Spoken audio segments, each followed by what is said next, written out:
All right.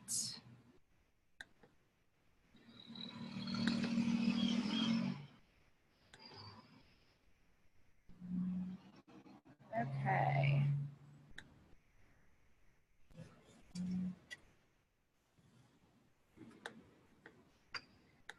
There we go. All right. Welcome, everyone. Welcome. Thank you for joining us this evening. We're going to talk about how we're going to grow good health using the Tower Garden.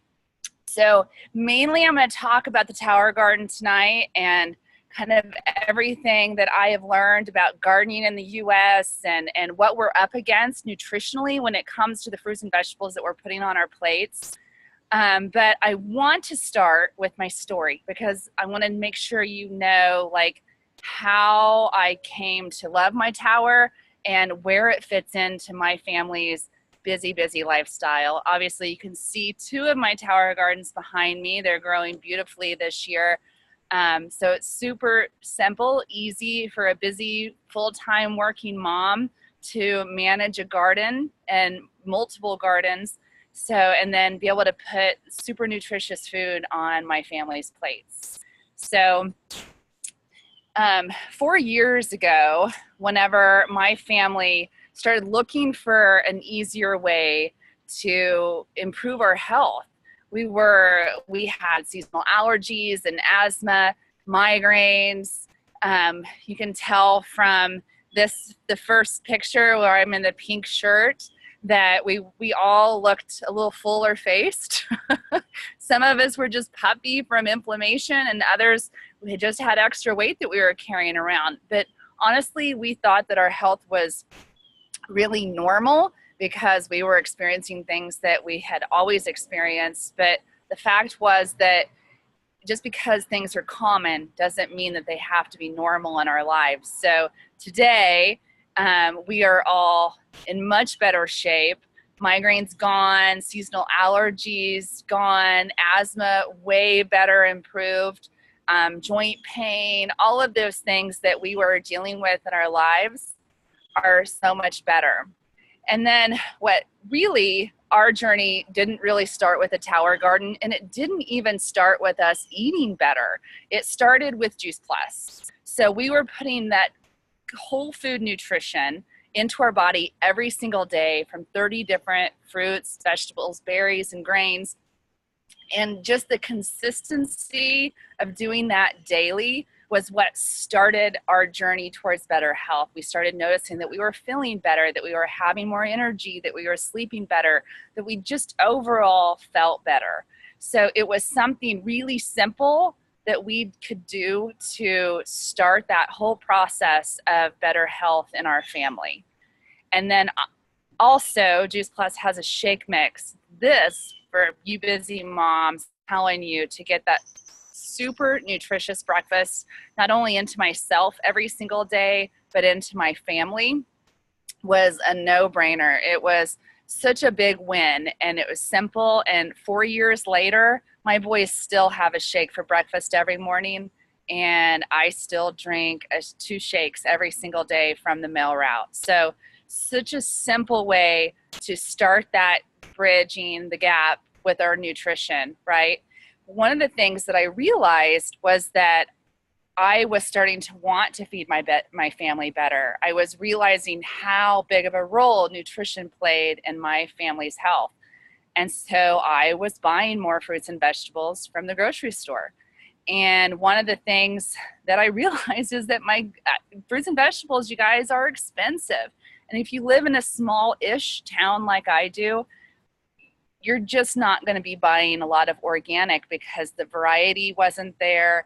The quality of organic was not there. And so we just, honestly, we were just really struggling then to find quality, super nutritious fruits and vegetables to put on our plates.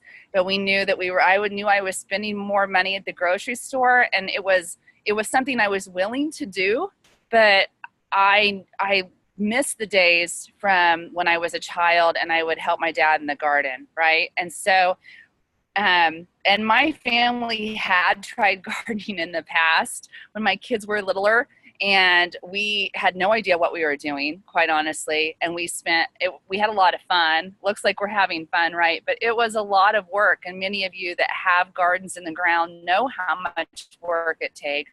You know how much time it takes to put a garden in the ground and maintain it. And we had zero success. We spent a lot of time and effort, and because we didn't really know what we were doing, we didn't prepare our soil the right way, we got very little yield out of that garden that summer. And we tried it one more year with minimally more success, and then we tilled that garden under and replanted grass because we weren't making a difference, right? And so whenever I found out about the tower garden, I said, you know what, I think this is something that I can do. So I bought a tower garden in May of 2015.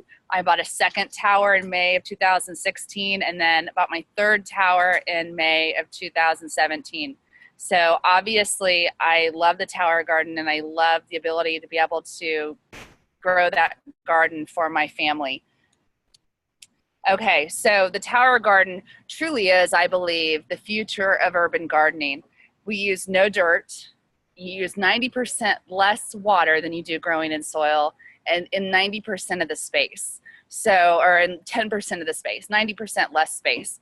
And really it's 100% success. It's super simple, easy, and just, it's really a no-brainer for a busy family. Okay, so as you can see, my first, this was kind of documentation from my very first year as a tower gardener.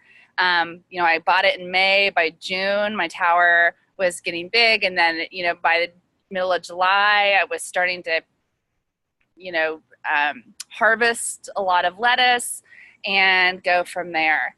Okay, so some of the reasons that I love my tower garden, and when I'm looking at fruits and vegetables in general, is that I can save money by growing on a tower garden. So if you are picking the fruits and vegetables that you're growing, you know, with high yielding crops, you can easily produce enough that you are paying for your tower within the first 6 months, definitely at least within the first year. And so that to me is a no-brainer. When you start looking at the cost analysis. The second thing is that food you grow on your tower is guaranteed to be fresh. So about 20% of the fruits and vegetables that we are eating in the US are brought in from overseas. So obviously that is not very fresh, you all. And so growing your own reduces not just, you know, improves freshness of your fruits and vegetables, but also it tastes better, and then you're also reducing food miles. So you're benefiting the earth, and you're, you know, so anything you can do to buy as local as possible, you know, we're getting those food miles down and helping the earth. Okay, so the food you grow is guaranteed to be fresh. So we just talked about that. Okay, so how healthy really are your vegetables? And we're still kind of talking about freshness value and the time that it takes to get those fruits and vegetables from the field to your plate. And one of the things that I did not know, I knew that it was always good to eat your fruits and vegetables fresh, but I didn't realize that the second that you pick that piece of fruit or vegetable, it starts to lose nutrition. So it goes from a living thing to basically dead. And so it starts to lose nutrition. And so we know that when we put those green beans on our plate, we want them to be as nutritious as possible. We don't want them to have lost 45% of their nutrition by the time they hit our plate.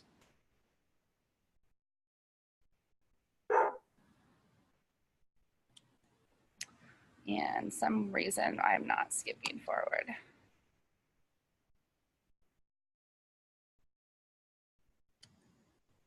I've got a glitch.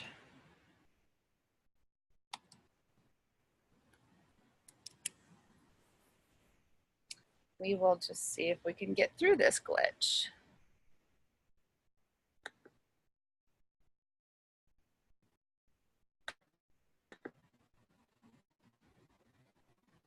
Okay, moving on. So commercially grown produce often lacks nutrients. So, homegrown produce doesn't get recalled. So we've all heard about the romaine lettuce that got recalled and everybody was getting ill and sick, right? And so we know that whenever I'm putting fruits and vegetables onto my tower garden, I know that there's no chance that it's going to have listeria or E. coli or salmonella on my produce, right? So the freshness is there, and there's no chance for it to get recalled. Okay, so commercially grown produce often lacks nutrients. So one of the things that I learned that since 1940 or since the 1950s, many of our crops are losing nutrition, and up to 40% on average. So this kind of shows that some of those key nutrients are going down in value. Now, why is that? So there's a couple of different reasons. One is the environmental dilution effect. So things like the way we're fertilizing those crops or the irrigation or other means of increasing the yield to lower the prices actually is causing our fruits and vegetables to have less nutrition. And then the second reason is genetic dilution effect. Hybrids developed to grow faster at the cost of quality, okay? So I know that whenever I am growing in my towers that I actually have more nutrition than anything else that I'm buying from a grocery store. Okay, so the fifth thing is that you control what goes in and on your garden. So I know that I'm growing my gardens completely organically. So there are no pesticides on my tower gardens. I know that my kids can walk up, pull kale off of my tower, put it in their smoothies, and not have to worry about the nutritional value, not have to worry about that there are pesticides on there. So one of the things that I learned, you guys, that's really kind of scary is that there are, we've all heard about the dirty dozen, right? So like strawberries and celery and cucumbers. Do you know that strawberries are known to have up to 40 different pesticides on them? I mean, yuck. And celery up to 60, and cucumbers up to 86 different pesticides. 86 trapped on that cucumber in that waxy film, right? It's so gross when you start to think about it. And it starts to really make you question about what you're putting into your bodies and what you're putting onto your kids' bodies. So I love that I can come out, and our cucumbers are doing really well this year. We probably have 6 or 7 on my counter right now that need to be ate, and we've been eating a lot of them, and they're completely organic with no waxy film. Okay, so those were the reasons that I love my tower garden. I love what they do for the fruits and vegetables nutritionally and how it's grown. But let's talk about what the tower can do for not just your household, but for our community. And so I love to help teachers get tower gardens into schools. I think it's so phenomenal to watch these kids and to see them kind of figure out and learn and watch those wheels start to turning. And we're going to teach them how to be producers instead of just consumers. We live in a very consumer driven world, and it is a gift that we give our children. We teach them how to produce something, how to make something. Look at those faces. Okay, so this is just some pictures of the lessons plans that one of my teachers has used in her classroom, and some of the kiddos harvesting off of their tower in their classroom. And whenever a teacher gets a tower for a classroom, there are we have lesson plans, and as you can see, they're beautiful. They're really easy to print out and use in your classrooms. So you're not only using a tower garden for science, but you can use it for math, literacy, and just common healthy eating, right? And so I think it's a beautiful thing that you can do for kiddos in a classroom. You're getting to, more kiddo than one. So one of the things I think that teachers like to talk about, and it's a question we get asked a lot, is about funding to get towers into schools. And so there's three really main ways. So grants obviously are a great source. Many teachers or schools know someone in their school that is familiar with grant writing. And so it's a super simple process to find a grant that would be perfect for a tower garden. So I just simply can Google, or you can talk to the person that invited you to watch this video, and they can help you find a grant that might work, or help lead you in the right direction that you can find a grant that would work, right? But another thing is sometimes grants take a while, right? It might be a full year before you get the grant, and then you get the funds and you're able to get that tower garden into your classroom. And so let's not overlook the possibility of just utilizing our community. Maybe there is a bank in town that sets funds aside for classrooms or schools. They would love to have their little name on that tower garden in a classroom. You can wheel it out at different events, right? Or maybe it's parental support, where you can kind of co-op that tower garden in your classroom, and some of the parents can benefit by getting some lettuce sent home here and there, right? And so there are definitely options for funding, and so these are all things that we can discuss with you if you have questions about it. So now let's talk about the bigger aspect of how we can use tower gardens in our communities. And so one of the things I think that I thought was really interesting is that, we have to have a bigger way to be growing our fruits and vegetables locally. And so 90% of the U.S. labor force worked on farms in 1790. And then that shrank to 58% in 1860, and then down to 18% in 1940. And as of 1990, less than 3% of our labor force actually works on farms, right? And so it's such a commercial big thing now. We need to be thinking about how we can be producers ourselves, right? Not just teach our kids that, but to do it ourselves. And so as our numbers of farmers decrease, we witness an increase in the consumption of processed, packaged, and preserved foods, and ultimately contributing to our epidemic of poor health. And so this is where we can step in and think about how we as a community can start doing like tower farms, right? So some of the things I think that you can start to think about is that, many people are putting tower farms onto rooftops. And so this literally makes a city greener. So it's not just that it looks beautiful, but it also has environmental benefits. And so, for example, bare roofs absorb and then radiate heat. And then this increases energy usage and contributes to poor air quality. And so, but a rooftop with a farm can actually help cool buildings, ultimately reducing carbon emissions. And by growing food in the communities they serve, they can also lessen the carbon footprint of the food transportation. And so some of the things I think that I think about whenever I think about some of these tower farms is how we can help impoverished communities.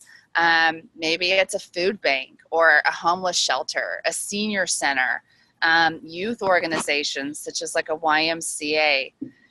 Maybe there's a restaurant in your community that loves to do a farm to table. and would love to have the opportunity to grow their own produce instead of trying to source it locally, you know, or of course then schools. And so reading on that next slide.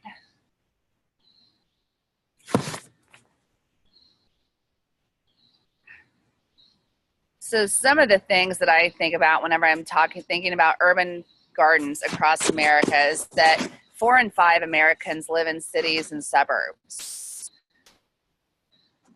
And generally, you know, I think most people have a space as big as I have on my deck that they could utilize and put a tower in themselves.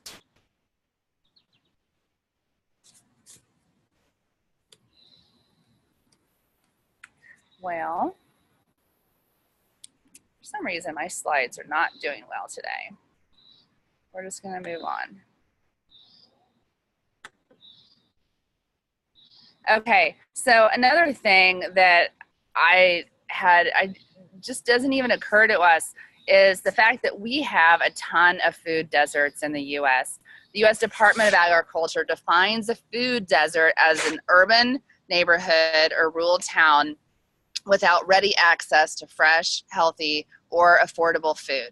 So instead of supermarkets and grocery stores, these communities may have no food access or are served only by fast food restaurants and convenience stores that offer very few healthy and affordable food options. So this is what I think, you know, whenever I think about, you know, the small town that I grew up in, and that had a population of 300 and we had no grocery store. And so we had no opportunity for fresh food in our town. We had to drive 18 miles to get to the nearest grocery store, right? And so small towns like this could benefit maybe from having a community garden, or especially in urban cities where they don't have any kind of way to produce a lot of fresh fruits and vegetables. Okay, so this is where the tower farms comes in. So our company also has another section about tower farms. And so this is where we have people that are doing this and helping others lock arms to create farms in their communities. And so this is where you would talk to the person that invited you to watch this video, and they can help with this process of kind of starting to dream about how we can use aeroponic gardening in your community. Okay, so that is all I have to share with you this evening. So hopefully you learned something a little bit about gardening, and I'd love to help you get a tower into your home, into your community, into your school. So let's root for each other and watch each other grow.